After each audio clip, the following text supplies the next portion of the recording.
2022 não foi um ano bom para as principais ditaduras do mundo. Em novembro, o presidente chinês Xi Jinping enfrentou as maiores manifestações anti-governo desde o massacre da Praça da Paz Celestial em 1989. Provocadas pelas rígidas políticas de Covid-0 de Pequim, os manifestantes em todo o país protestaram pedindo a renúncia de Xi e o fim da ditadura. Esses protestos coincidiram com o menor crescimento econômico chinês desde 1976. O governo respondeu abandonando repentinamente seu programa de Covid-0, uma política que era a marca registrada do Xi Jinping, e permitindo que o vírus se espalhasse rapidamente pela população. A reversão dessa política e os milhões de mortes que se seguiram corroeram ainda mais a confiança do público no regime. O Irã enfrentou desafios ainda maiores. Em setembro, a morte de uma jovem presa pela polícia da moralidade por usar o seu hijab indevidamente desencadeou meses de protestos contra a restrição às liberdades pessoais no Irã, principalmente pelos rígidos códigos de vestimenta para as mulheres. Milhares de manifestantes em mais de 100 cidades pediram a saída do líder supremo do país, Ali Khamenei, e o fim da própria República Islâmica. No final do ano, ativistas da oposição organizaram uma greve geral de 3 dias que quase paralisou o país. Ações que lembram aquelas que aconteceram antes da queda do Shah do Irã em 1979. Embora os protestos tenham diminuído desde então, um grande número de mulheres iranianas continuam a se recusar a usar o hijab. Já na Rússia, o presidente russo Vladimir Putin teve talvez o pior ano de todos. A sua invasão da Ucrânia tem sido um desastre total. O exército russo foi forçado a abandonar os esforços para tomar Kiev e foi expulso de posições que tinham conquistado no leste e no sul da Ucrânia. A guerra também desencadeou sanções ocidentais sem precedentes. Resultou em cerca de 200 mil baixas russas, número muito maior do que a guerra do Afeganistão na década de 1980, e fez com que centenas de milhares de cidadãos fugissem do país. A influência geopolítica da Rússia está em grande declínio. Quase da noite para o dia, a Europa cortou sua dependência do fornecimento de energia da Rússia e Moscou foi forçada a abandonar os esforços para influenciar os países vizinhos no Cáucaso e na Ásia Central. Depois de mais de uma década de declínio democrático, o mundo agora parece estar se voltando contra as ditaduras. 3 dos maiores ditadores parecem enfrentar desafios sem precedentes ao seu poder, dando à democracia uma vantagem na disputa global contra as autocracias pela primeira vez em anos. Mas as ameaças ao poder autocrático são menos significativas do que muitos esperam. Essas 3 ditaduras têm fontes ocultas de resiliência, profundamente enraizada em seus passados revolucionários, e no caso específico da Rússia, os legados sobreviventes da Revolução Bolchevique de 1917 ajudaram esses 3 países, Rússia, China e Irã, a sobreviver às crises econômicas, desastres políticos e quedas acentuadas de popularidade e provavelmente continuarão a fortalecê-los por muito tempo. Qualquer estratégia eficaz para combatê-los requer uma compreensão da sua verdadeira natureza e das suas fontes únicas de resiliência. As ditaduras mais sólidas de hoje nasceram de revoluções sociais, que, em contraste com as tomadas de poder convencionais, ocorrem quando ativistas apoiados pela mobilização de massa assumem o controle e tentam refazer o Estado para transformar radicalmente a maneira como as pessoas vivem, por exemplo, eliminando a propriedade privada ou impondo regras religiosas. Embora tais revoluções tenham sido extraordinariamente raras, apenas 20 desde 1900, as ditaduras revolucionárias que elas produziram tiveram uma enorme influência na história do mundo. A Guerra Fria, a Guerra do Vietnã, o terrorismo islâmico, a ascensão da China, foram todos acontecimentos que resultaram do surgimento de autocracias revolucionárias. Hoje, esses governos e seus sucessores apresentam alguns dos maiores desafios à ordem mundial liberal.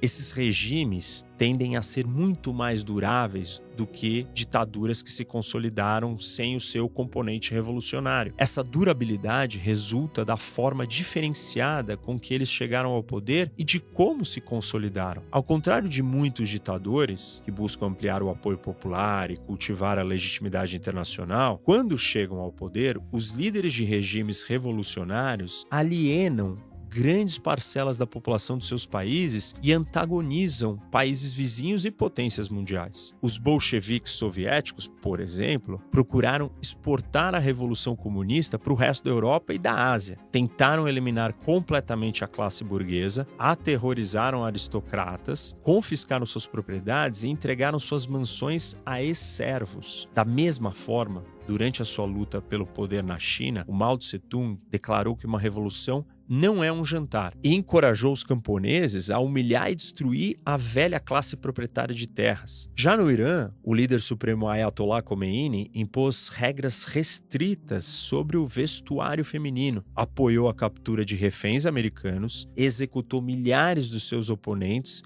e convocou uma revolução islâmica em todo o Golfo Pérsico. Tal comportamento parece irracional. Ataques a interesses de poderosos ou de maiorias quase sempre causam conflitos violentos que podem destruir regimes revolucionários recentes. Na China e na Rússia, tais ataques ajudaram a precipitar guerras civis mortais. E no Irã e no Vietnã, resultaram em sangrentas guerras externas. O que não matou esses regimes os fortaleceu. Para aqueles que foram capazes de sobreviver, as lutas ferozes pelo poder os tornaram excepcionalmente duráveis. Ameaças existenciais persistentes uniram as elites dos regimes. Além disso, o conflito violento eliminou centros alternativos de poder, incluindo outros partidos políticos e igrejas, garantindo uma fraca oposição nos anos que se seguiram. Esses conflitos iniciais, eles também forçaram os regimes a formar novas e poderosas forças de segurança, como a Guarda Revolucionária do Irã e a famigerada KGB russa, que suprimiram toda a oposição. E como os governos revolucionários criaram suas próprias forças armadas, em vez de herdar um exército existente, eles puderam encher as forças armadas com espiões e oficiais pró-regime, o que torna muito mais difícil que essas corporações conspirem contra o regime. Finalmente, como as guerras civis muitas vezes destruíram as estruturas econômicas existentes, elas criaram oportunidades para os governos autoritários penetrarem profundamente na economia, permitindo que os autocratas promovessem o desenvolvimento econômico sem serem vítimas das fortes forças independentes que poderiam cultivar a democracia. Agora eu vou explicar para vocês um pouco melhor os 3 exemplos que nós estamos tratando, começando pelo exemplo chinês. As raízes da resiliência autoritária na China podem parecer óbvias.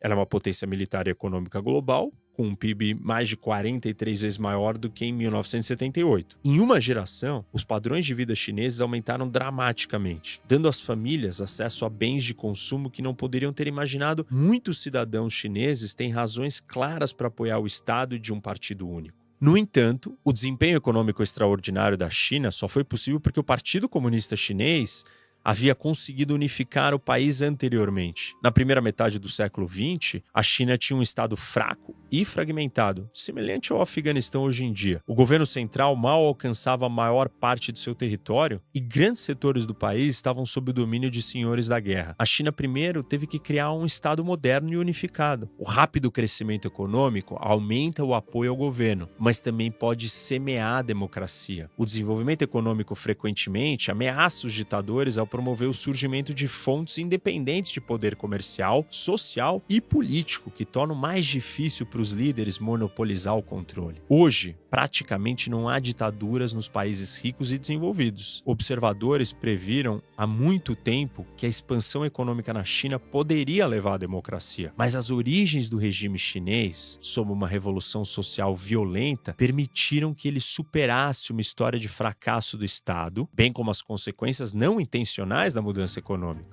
A longa e violenta luta do Partido Comunista Chinês pelo poder entre 1927 e 1949 produziu o Estado unificado necessário para o rápido crescimento, mas também garantiu que o desenvolvimento econômico não gerasse uma forte sociedade civil. Quando o Mao se tornou líder do PCC, o Partido Comunista Chinês, na sua insistência em combinar uma luta pelo poder com uma mudança social radical, fez com que durante a Guerra Civil e logo após o seu fim, o partido realizasse uma reforma agrária em larga escala. Isso eliminou as elites e os grupos locais que haviam enfraquecido o Estado chinês por tanto tempo. Essas medidas e a devastação da guerra permitiram que o partido penetrasse em partes da sociedade que raramente haviam estado sujeitas ao controle direto do Estado antes. A unificação e o fortalecimento do Estado chinês durante a luta revolucionária criaram as condições para uma eventual ascensão da China como uma potência econômica global a partir dos anos de 1990.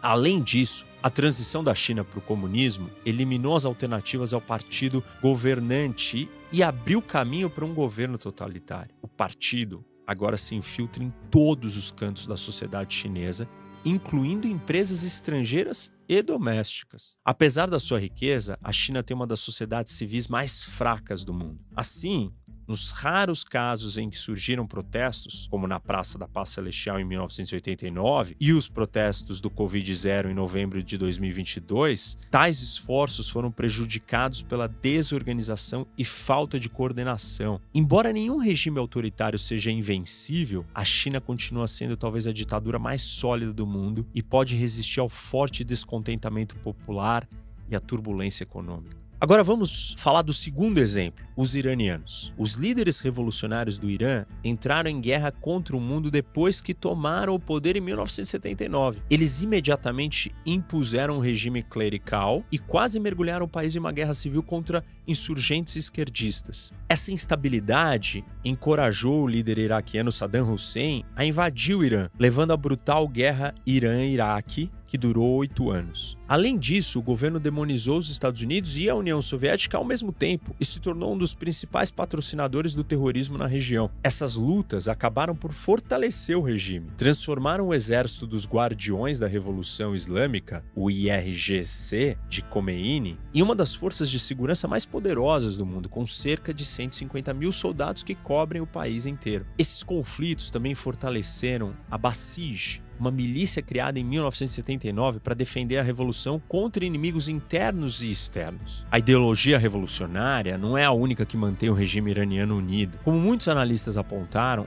a guarda revolucionária é corrupta e tem um enorme interesse econômico na sobrevivência da República Islâmica. Mas os incentivos materiais muitas vezes não são suficientes. Em muitas outras ditaduras, membros das forças de segurança que tinham interesse na sobrevivência do regime existente desertaram para evitar ficar do lado perdedor quando o regime foi ameaçado. Durante a Primavera Árabe, em 2011, por exemplo, os militares egípcios abandonaram o presidente Hosni Mubarak, derrubando ele do poder. Por outro lado, quando o regime clerical no Irã enfrentou desafios assim, a Guarda Revolucionária e outros atores estatais o apoiaram. E as coisas ficaram muito difíceis para os líderes do Irã na última década. O regime enfrentou repetidos protestos em todo o país. No entanto, o governo respondeu a cada uma dessas ameaças populares com a mesma brutalidade e intransigência. O caso iraniano, ele ilustra a importância da unidade no topo da cadeia de comando para a sobrevivência autoritária. Historicamente, as maiores ameaças dos ditadores não vieram de protestos em massa, mas sim de aliados políticos e subordinados em suas próprias forças armadas. A oposição bem-sucedida nas autocracias tem sido frequentemente liderada por políticos que desertaram do regime. No entanto, a elite governante do Irã permaneceu firme durante crises econômicas e outras pressões. Embora repetidas manifestações, descontentamento popular e crise econômica tornem claramente o regime vulnerável, é improvável que o governo caia sem rachaduras no topo. Agora vamos falar do terceiro exemplo que eu citei. A Rússia do Putin não é um regime revolucionário. A União Soviética ela entrou em colapso há muito tempo e o Putin chegou ao poder por meio de uma eleição e não por uma luta violenta. Mas a autocracia do Putin se beneficiou imensamente dos legados da Revolução Bolchevique de 1917. Primeiro, a longa era do regime totalitário soviético efetivamente impediu que uma sociedade civil forte se estabelecesse. Embora forças econômicas e sociais independentes tenham começado a surgir no final dos anos de 1980 e 1990, elas permaneceram relativamente fracas, em parte porque os setores mais lucrativos da economia continuaram vulneráveis à interferência do Estado. Como resultado, a oposição da Rússia carece de organização e de fontes potenciais de financiamento.